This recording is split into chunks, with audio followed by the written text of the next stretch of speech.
दोस्तों आज हम बात करते हैं बैरत में हुए बहुत बड़े धमाके की, जो वहां के बंदरगाह पर पड़े 2750 मैट्रिक टन अमोनियम नाइट्रेट के विस्फोट से हुआ है। धमाके के बारे में बात करने से पहले हम इस केमिकल को जान लेते हैं। अमोनियम नाइट्रेट एक केमिकल है जो कि 40 डिग्री सेल्सियस तक स्थिर रहता है, लेकिन इससे ज़्यादा टेम्परेचर होने पर इस केमिकल के फटने के चांसेस बढ़ जाते हैं। वैसे ये हादसे हिस्ट्री में पहले भी कई बार हो चुके हैं, जैसे कि इसका सबसे पहला हादसा 1947 में हुआ था, जब एक समुद्री जहाज 2300 मैट्रिक टन अमोनियम नाइट्रेट लेकर टेक्सास जा रहा था, तो रास्ते में उस जहाज में आग लग गई और उसके साथ साथ इस केमिकल का भी आग पकड़ना निश्चित था, जिसके कारण जहाज में बहुत बड़ा विस्फोट हुआ और समुद्र में 15 फीट ऊंची लहर भी बनी थी और इस हादसे में 500 लोग मारे गए थे। दूसरा हादसा 2004 में हुआ था, जब इस केमिकल को लेकर जा रही एक मालगाड़ी में विस्फोट हो गया और जिससे तकरीबन पूरा गांव खत्म हो गया था। इसके बाद चीन की कियांगी में भी एक विस्फोट हुआ था, जहां आग इतनी भयानक थी कि 140 दमकल कर्मचारी भी उसमें झुलस गए और इस हादसे में 800 मैट्रिक टन अमोनियम नाइट्रेट में विस्फोट हुआ था। और अब बात करते हैं हाल ही में हुए बैरत धमाके के बारे में, जहां पर 2750 मैट्रिक टन अमोनियम नाइट्रेट में विस्फोट हुआ था। लेकिन यहाँ पे सबसे बड़ा सवाल ये है कि इस हादसे की सबसे बड़ी वजह क्या है। लेकिन यहाँ पर माना जा रहा है कि कहीं ना कहीं सरकार की बहुत बड़ी लापरवाही का ये नतीजा है, जिसका नुकसान पब्लिक को भुगतना पड़ा। चलिए बात करते हैं डिटेल में। दोस्तों ये केमिकल 7 साल से यहीं पे पड़ा था।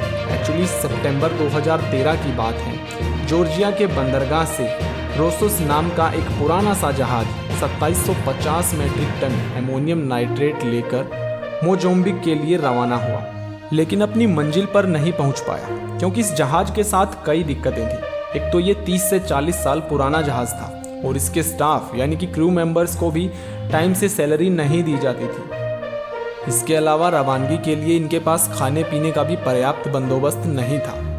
इसके बाद ग्रीस में जाकर ईंधन भरवाने के बाद स्वेज नहर पर पहुंच गए, तो कैप्टन ने बाहर दिए जाने वाली चुंगी की रकम के बारे में पूछा, तो ओनर ने कहा कि मेरे पास पैसे नहीं हैं, तुम जहाज को बैरत ले जाओ और वहां कुछ एक्स्ट्रा माल उसमें लोड कराओ और उसी पैसे से अपना खर्चा निकाल लो। जिसके बाद 2013 में जहाज बैरत पहुंचा और सामान भारी होने के वजह से इसमें कोई भी एक्स्ट्रा सामान नहीं लादा जा सका, जिसके बाद दिक्कतें और ज़्यादा बढ़ गई। दोस्तों बंदरगाह पर जहाज को खड़ा करने के लिए टैक्स देना होता है। यहाँ पर पहले से ही पैसे नहीं थे, तो दिक्कतें बढ़ती जा रही थी। जब अधिकारियों ने जहाज का मुआयना किया तो देखा कि जहाज तो यात्रा करने के लायक ही नहीं है और उसे जब्त कर लिया गया। सारे स्टाफ को भी बंदी बना लिया गया और उन्हें कहा कि बंदरगाह का किराया जब वो दे देंगे तो उन्हें छोड़ देंगे, नहीं तो उन्हें अपनी कैद में रखेंगे। 10 महीने तक स्टाफ को वहीं बंधक बनाकर रखा गया।